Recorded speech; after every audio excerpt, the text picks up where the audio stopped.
Alright, what's up guys? It's Case Central here, and today I'm going to be doing a little response video right here. I'm going to be doing a little response to a video that was posted by Soraalam1 yesterday called Kingdom Hearts 3 Marks the End of an Era. I wouldn't necessarily say it's a response video, I'd just say it's like a more inspired by his video that he posted yesterday, because it's a topic that I've been wanting to talk about for a very long time on this channel. It's been on my mind really recently since we're coming up on the release of Kingdom Hearts 3. I'm going to be doing a slightly different topic than what he did and there, but you know, same basic idea pretty much. But the video that he posted yesterday was really freaking good though. If you haven't seen it yet, go check the link in the description. Please check it out. It's a really amazing video. You'll really love it.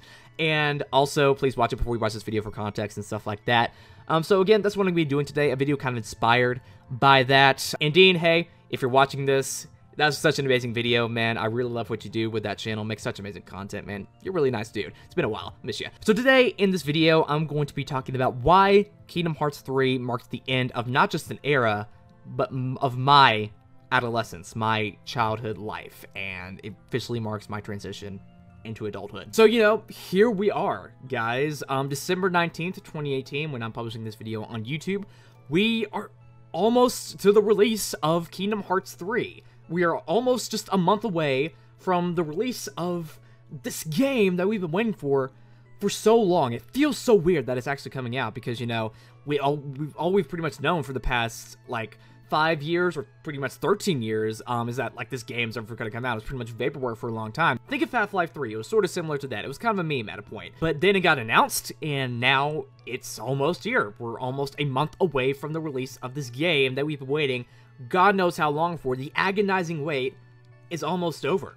And that just feels so strange. So, you know, it's going to be a really hard transition between waiting for Kingdom Hearts 3 for almost 13 years. Yeah, I know it's been in development for 5, but we really started speculating on it 13 years ago. To now, where it's actually going to be coming out, and, you know, we're going to have to get rid of that mode of thinking because it's just going to be different now. But for me, personally, and probably a lot of other people too thinking about it, this game's release signifies another really huge transition in my life. The transition from my childhood years, my adolescent years, my teenage years, to my adult years, my adulthood. But before I get too deep into that, I want to just go over my personal history with the Kingdom Hearts series, not the history itself, because I feel it's more important to talk about that in this video with this topic. And plus, my experience with the game series has been really different from a lot of other people's, so I think that's kind of significant as well. So, you know, let's just get into that. So, my first exposure to the Kingdom Hearts series was not actually Kingdom Hearts 1, the original one. It's seeming like that's a lot of people's first experience. My first experience was actually with Kingdom Hearts 2 in 2006. At that point, I don't think I had even heard of the Kingdom Hearts series, from what I recall. I do remember seeing various commercials for Kingdom Hearts 2 on TV, like on Nickelodeon and Disney Channel, stuff like that, really vaguely, but I had never really had intentions of buying it. So I pretty much bought Kingdom Hearts 2 on a whim, essentially. I remember I bought the game at Target. I had just turned 7. I just got some money for my 7th birthday, and I was going to spend it on some PS2 games. I had a lot of PS2 games. At that point, I had like 50-something or something like that. A lot of them were movie license games, stuff like that, really crappy ones. But I went there to kind of expand that collection. And I remember going up to the game section of the Target, and before you went in there, there was a big display of a lot of games that they were selling. A lot of them were discounted, but there were various big games in there too. I remember the exact point where it is. That Target's still open, it's still there. I can go inside and point the exact point of where that was. So I was looking through the various games they had on display there, seeing which ones I wanted to buy and stuff like that. And the Kingdom Hearts 2 box art really stood out to me. It really caught my attention because it was gray, it was shiny, it had Disney characters on it, which who doesn't love Disney, honestly? Of course I did. And I just really wanted to buy the game because of that. So I did, and some various other games, I forget what they were, and I took it home to play it. And my mind was instantly blown the moment I started playing that game. The moment the Twilight Town section stood up and the intro ended and stuff like that, I was just absolutely blown. Of course, I had no idea what was going on since I didn't play the first game, but I didn't care because I was just still amazed. Because like I mentioned before, at that point, I mainly just played movie license games and kind of racing games along those lines. Stuff you just do play for a couple hours and just kind of put down, get from point A to point B in a few hours, that's it. But this game, it had story. This game had lore. This game had amazing characters. This game had so much stuff that I had never seen in a video game before, or anything, really. So I was just blown away of how amazing this was. I was instantly hooked. I even remember, this is kind of funny, a lot of the times when I booted the game up again, I remember starting a new save just so I could rewatch the intro cutscene of the game because I loved it so much with Sanctuary and stuff like that. That was before YouTube was a really big thing, and I didn't even know what that was at the time. So that was the only way I really had to watch the opening cutscene, so I just constantly made a new save just so I could rewatch the intro cutscene. It's pretty amazing. And then after I started playing Kingdom Hearts 2 a little bit more, I started to seek out the other games in the Kingdom Hearts series. Of course, I bought Kingdom Hearts 1 next pretty instinctively. I realized it was the second game, so I had to buy the first one, so I did. I remember I bought it at Hastings because it's pretty much imprinted on the box. You know, they came with that proprietary sticker that they came with that, if you remember that at all, if you bought anything at a Hastings. And I tried to get that off, and I fucked up the box in the process, so it's pretty bad. But I played that a lot. I also got Kingdom Hearts Re-Chain Memories after that, also at a Hastings, and I played that a little bit too. And then I bought Kingdom Hearts 3 and 58 by 2 days, which I played a lot on my DS on like road trips and stuff like that. So I was a really big fan of it. I had a lot of t-shirts, I had a lot of merch on it. I was really into it. Of course, I wasn't into like the community yet because I was like 8 or 9. Obviously, I wouldn't like that. But I did talk about it a lot at school and on the playground and stuff like that while I was still in elementary school. And a lot of people didn't like it as much as I did, so it was kind of awkward. But that was where I was at in my life. I really loved it. But after that point, my appreciation for the Kingdom Hearts series really went down. What do I mean by that? So around that time also, the Xbox 360 was out, and everyone I knew was playing that thing too, and everyone had the M-rated games, stuff like that. They were bragging how they were playing all these games like Black Ops, oh I got Black Ops, oh I got Modern Warfare 2, oh I got this, I got that, stuff like that, and I was really jealous because my mom wouldn't let me buy M-rated games, obviously because I was 9. Why would you buy it's like 8-year-old and M-rated game is crazy.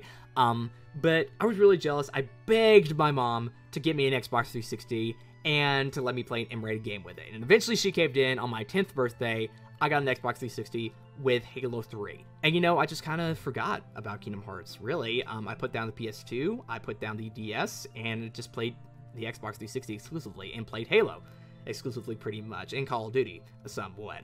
I was a really big Halo guy for a really long time. I was such a big Halo nerd. I played Halo Reach pretty much every day after I got back from school. That was a really good game still. And I also played Black Ops 2 a lot when that came out, and I was so fucking hyped about Halo 4. I was insanely excited for that. It's kind of like my excitement for Kingdom Hearts 3 right now.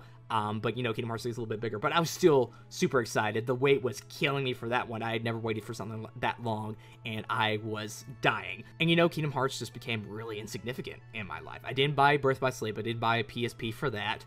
I didn't keep up with the story online and stuff like that. I didn't really care about it anymore. All I cared about was playing Halo on my Xbox 360. It was pretty much my life there, too. Like, here's a really good example of how much I stopped caring at a point. This is a really good one. So I remember it was around early 2012. Dream Drop Distance was about to release on the 3DS. I had heard about it, but I didn't really think much of it. I was like, all right, whatever. And I remember I went to GameStop, and I just threw on a Kingdom Hearts t-shirt kind of randomly, not really thinking much of it, just to have something on at the store. And I remember I walked in, and the GameStop employee saw that I had a Kingdom Hearts t-shirt on, and he was like, hey, there's this game coming out in a few months, Dream Drop Distance for the 3DS. Do you want to pre-order it? And I was like, nah, let's not do that. I really actively did not want to pre-order it because, again, Halo was pretty much the only thing on my mind, so I didn't really want to play Kingdom Hearts at all. That's how much I stopped caring. I actively avoided playing the game. Even though I did have a 3DS, I could have easily pre-ordered it and got it on the 3DS, but I just said, nah, forget it. So I was pretty out of it for a pretty long time. It was bad. Fast forward to June 10th, 2013, the day of the E3 press conferences. I remember that day vividly because I was so excited. I remember I kind of got out of Halo at the time because, you know, it was kind of getting boring. I had played it for so long.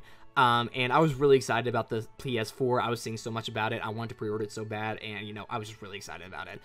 So, of course, I was watching the Sony E3 press conference that day on my shitty laptop in my bedroom, on my bed, and then the big boy came on. The big man himself got on the screen to announce Kingdom Hearts 3. And immediately after that point, I was a massive Kingdom Hearts fan again. It awakened something in me, you know what I mean? I was dormant for many years, but that just brought it right back out. Oh my god. I flipped out, dude. I remember I was literally in the fetal position with my, like, knees on my mouth, and I was moving back and forth saying, oh my god, oh my god, oh my god, as the entire thing was playing out. I was losing it. It was insane. You know, I was instantly a Kingdom Hearts fan again, and it was so happy to be back, man. I was so freaking excited. I just couldn't sleep the night after because I was so excited that Kingdom Hearts 3 got announced, and it was amazing. It was pretty amazing. And then I remember the next day, June 11th, 2013, I was looking up everything I could about this game. I was looking up all these articles. I was looking up all these news stories. I was watching all the reaction videos that were posted, like from Skyward Wing and HMK. I remember those were like the first ones I saw, and I was just like, oh my god, this is amazing. And then I started looking up Kingdom Hearts 3 on YouTube and stuff like that, and I didn't see a lot of people kind of talk about it on their, like, many commentary channels, stuff like that. And I was like, hey, people need to talk about this more. Why don't I throw my hat in the ring, you know what I mean? I've been wanting to do YouTube for a really long time at that point, and I just thought this is kind of the perfect opportunity. So I made my channel that same day. It was called KH3 News originally. It was really original. I know, I just wanted to make something real quick just to get it out there. And I made my first video. Don't watch it. It's really bad. It gets a lot of stuff wrong in it because, again, I was out of it for a long time, so I was not really well researched on it too. So, you know, it's really bad. Don't watch it. I've been thinking about privatizing it for years, but it's, you know, it's really important to my whole channel and stuff like that. So I posted that video. It got like 80 views in one day, which was mind-blowing to me.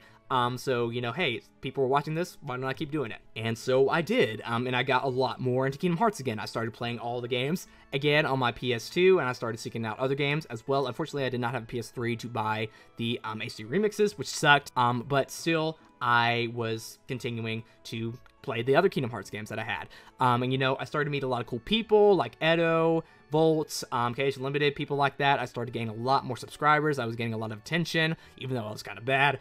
And, you know, it was just a really, really cool experience. And I kept on doing that for my entire teenage life. Yep, pretty much from the beginning of my 8th grade year, all throughout my years in high school, my life pretty much revolved around YouTube and Kingdom Hearts. And, you know, that's kind of a good thing in a way, because it was something I was proud of.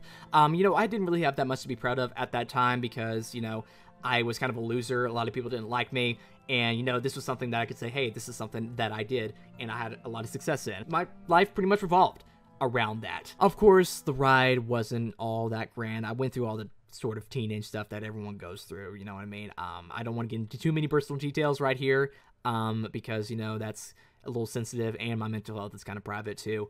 But let's just say that I had a really hard time making friends, like a really hard time, and I did not have many friends at all. And I was really sad for a very long time. But, you know, I still have the YouTube, man. It did kind of contribute to the stuff I was going through a little bit. But still, I have that kind of safe haven in Kingdom Hearts.